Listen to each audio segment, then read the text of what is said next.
হরে কৃষ্ণ।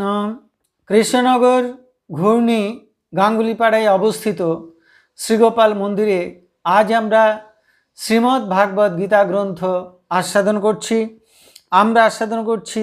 শ্রীমদ্ ভাগবত গীতার পঞ্চম অধ্যায় সন্ন্যাস যোগ, শ্লোক সংখ্যা 1।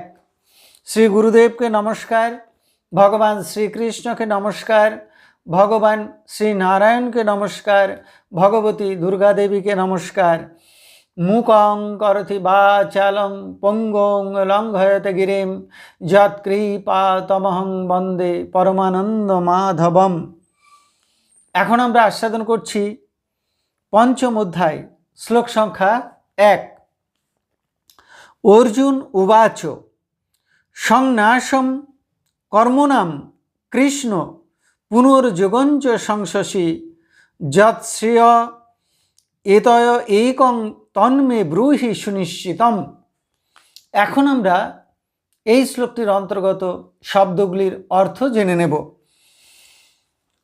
অর্জুন উবাচ, অর্জুন বললেন, কৃষ্ণ, হে কৃষ্ণ, কর্মনাম সমস্ত কর্মের, সংন্যাসম ত্যাগ, পুনঃ পুনরায়, যোগং কর্মযোগ, চ ও সংশসী প্রশংসা করছ, এতয় এই দুটির মধ্যে, যৎ যেটি, শ্রেয় শ্রেয়স্কর শ্রেষ্ঠ বা মঙ্গলজনক, তৎ সেই, একং একটি, মে আমাকে, সুনিশ্চিতং নিশ্চিত করে, ব্রূহি বলো। তাহলে এই শ্লোকটির বঙ্গানুবাদ কি দাঁড়ালো? অর্জুন বললেন, হে কৃষ্ণ, সমস্ত কর্মের ত্যাগ বা সন্ন্যাসকে প্রশংসা করছো, আবার কর্মযোগেরও প্রশংসা করছো। এই দুটির মধ্যে যেটি শ্রেয়স্কর বা মঙ্গলজনক, সেই একটি আমাকে নিশ্চিতভাবে বলো। এখন আমরা এই শ্লোকটির অন্তর্নিহিত ভাব আস্বাদন করছি। ভগবান চতুর্থ অধ্যায়ে জ্ঞান যোগের আলোচনা করবার সময় অনেক জায়গায় জ্ঞানের প্রশংসা করেছেন।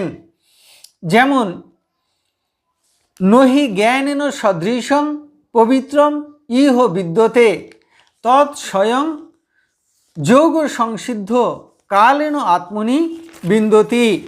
অর্থাৎ ইহলোকে জ্ঞানের মতো পবিত্র আর কিছু নেই। কর্মযোগে সিদ্ধ পুরুষ যথাকালে সেই জ্ঞান আপনি অন্তরে লাভ করেন। এটা হলো জ্ঞানযোগের 38 সংখ্যক শ্লোক। আবার এই জ্ঞানযোগেরই 39 সংখ্যক শ্লোকে ভগবান বলেছেন যে শ্রদ্ধাবান লভতে জ্ঞানম তৎপর সংযত ইন্দ্রিয় জ্ঞানং লব্ধা পরাম শান্তিম অচিরেণ অধিগচ্ছতি। অর্থাৎ যিনি শ্রদ্ধাবান, একনিষ্ঠ, সাধনে তৎপর এবং জিতেন্দ্রিয়, তিনি জ্ঞান লাভ করেন। আত্মজ্ঞান লাভ করে অচিরাৎ পরম শান্তি লাভ করেন। এই জ্ঞানযোগেরই 33 সংখ্যক শ্লোকে ভগবান বলেছেন, শ্রেয়ান দ্রব্যময়াত জ্ঞান যজ্ঞাত জ্ঞান যজ্ঞ পরন্তপ সর্বম কর্ম অখিলং পার্থ জ্ঞানে পরিসমাপ্যতে। অর্থাৎ হে পরন্তপ, দ্রব্যসাধ্য দৈব যজ্ঞাদি অপেক্ষা জ্ঞান যজ্ঞ শ্রেষ্ঠ, কারণ ফলের সঙ্গে সমস্ত কর্ম জ্ঞানে পরিসমাপ্ত হয়। কর্মের পরিণতি জ্ঞান। আবার এই চতুর্থ অধ্যায়ের 36 সংখ্যক শ্লোকে ভগবান বলেছেন, যদি তুমি সমুদয় পাপী থেকেও অধিক পাপাচারী হও, তথাপি জ্ঞানরূপ নৌকার সাহায্যে তুমি সমুদয় পাপ সমুদ্র উত্তীর্ণ হতে পারবে। চতুর্থ অধ্যায়ের 37 সংখ্যক শ্লোকে ভগবান বলেছেন, হে অর্জুন, যেমন প্রজ্বলিত অগ্নি কাষ্ঠরাশিকে ভস্মীভূত করে, তেমনি জ্ঞানরূপ অগ্নি সমস্ত কর্মরাশিকে ভস্মীভূত করে। তাহলে এই সব শ্লোকের বক্তব্য শুনে কি মনে হচ্ছে? অর্জুনের মনে হচ্ছে স্বাভাবিকভাবেই যে কর্ম অপেক্ষা জ্ঞানই শ্রেষ্ঠ। অতএব সমস্ত কর্ম ত্যাগ করে বনে জঙ্গলে, গুহায়, তীর্থে বা মঠে মন্দিরে বসে একান্তে পরমেশ্বর পরম ব্রহ্মের ধ্যান করাই শ্রেষ্ঠ। তাতেই পরম শান্তি, মুক্তি এবং মোক্ষ লাভ হবে। আবার এই জ্ঞান যোগের শেষ শ্লোক অর্থাৎ 42 সংখ্যক শ্লোকে এসে ভগবান অর্জুনকে বললেন যে তস্মাৎ অজ্ঞান সম্ভূতং হৃতস্থং জ্ঞানাসীনত মনঃ ছিত্তা এইনং সংশয়ম যোগম আতিষ্ঠ উত্তিষ্ঠ ভারত।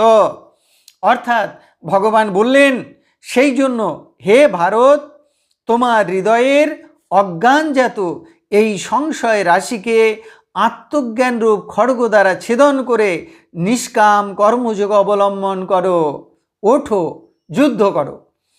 ভগবান শ্রীকৃষ্ণ জ্ঞানের এত প্রশংসা করবার পর অর্জুনকে বললেন, অর্জুন, এই পবিত্র জ্ঞানরূপ অসির দ্বারা তোমার অন্তরের সকল সংশয়, সকল সন্দেহ ছেদন করো। কী সংশয় জেগেছিল অর্জুনের মনে?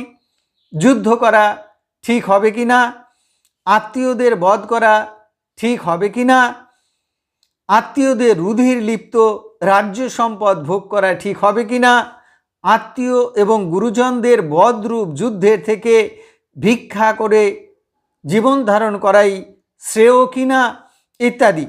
ভগবান বললেন জ্ঞানরূপ অসির সাহায্যে তুমি সমস্ত সংশয় ছেদন করো এবং ওঠো, জাগো, জয় পরাজয় সমান ভেবে নিষ্কামভাবে যুদ্ধ করো। ভগবানের এই শেষের কথাগুলি শুনে অর্জুনের মনে সংশয় জাগল। ভগবান এইভাবে জ্ঞানের প্রশংসা করছেন, আবার বলছেন সমস্ত কর্ম জ্ঞানে পরিসমাপ্ত হয়, জ্ঞান এলেই শান্তি আসে। আবার তিনি আমাকে যুদ্ধরূপ ঘোরতর কার্যে নিযুক্ত করছেন। তিনি আমার বুদ্ধিকে কেন মোহগ্রস্ত করছেন? তাই তিনি বললেন যে হে ভগবান, যদি কর্মত্যাগ করে সন্ন্যাস নিলেই পরম শান্তি পাওয়া যায়, তাহলে তুমি আমাকে আবার যুদ্ধরূপ ভয়ঙ্কর কর্ম করবার উপদেশ দিচ্ছ কেন? এতে আমার বুদ্ধি বিভ্রান্ত হচ্ছে। কোনটি প্রকৃত মঙ্গলজনক, কোনটি শ্রেয়স্কর আমি তা বুঝতে পারছি না। তুমি কৃপা করে যে কোনো একটি পথের কথা আমাকে বলো, যা অবলম্বন করলে আমার যথার্থ মঙ্গল হবে। অর্থাৎ অর্জুন ভগবানকে বলছেন যে ভগবান, এই সমস্ত কাজকর্ম ত্যাগ করে, যুদ্ধ আদি স্বধর্ম কর্ম ত্যাগ করে আমি একেবারে সন্ন্যাস নিই, সন্ন্যাস নিয়ে ভগবানের ধ্যান, পরম ব্রহ্মের ধ্যানে মগ্ন হই, তাতেই পরম শান্তি পাবো। তাহলে আর যুদ্ধ করব কেন? তাহলে এই পথটাই নেব, না তুমি যে বলছো যে জ্ঞানের দ্বারা সংশয় ছিন্ন করে নিষ্কামভাবে যুদ্ধ করো, এই পথটাই নেব? যে কোনো একটি পথের কথা আমাকে ঠিক করে বলো, আমার বুদ্ধি মোহগ্রস্ত হচ্ছে। হে ভগবান, তুমি আমাকে পথ দেখাও। তাহলে এতক্ষণ আমরা শ্রীমদ্ ভাগবত গীতার পঞ্চম অধ্যায় সন্ন্যাস যোগ বা কর্মসন্ন্যাস যোগের প্রথম শ্লোকটি আস্বাদন করলাম। আমি শ্লোকটি আরও একবার পড়ছি। হে ভগবান, সমস্ত কর্মের ত্যাগ বা সন্ন্যাসকে প্রশংসা করছো, আবার কর্মযোগেরও প্রশংসা করছো।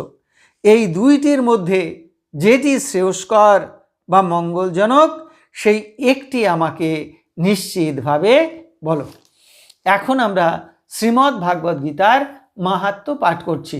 শ্রী ভগবান উবাচ গীতা নামানি বক্ষ্যামি গুহ্যানি শৃণু পাণ্ডব কীর্তনাৎ সর্বপাপানি বিলয়ং যান্তি তৎক্ষণাৎ।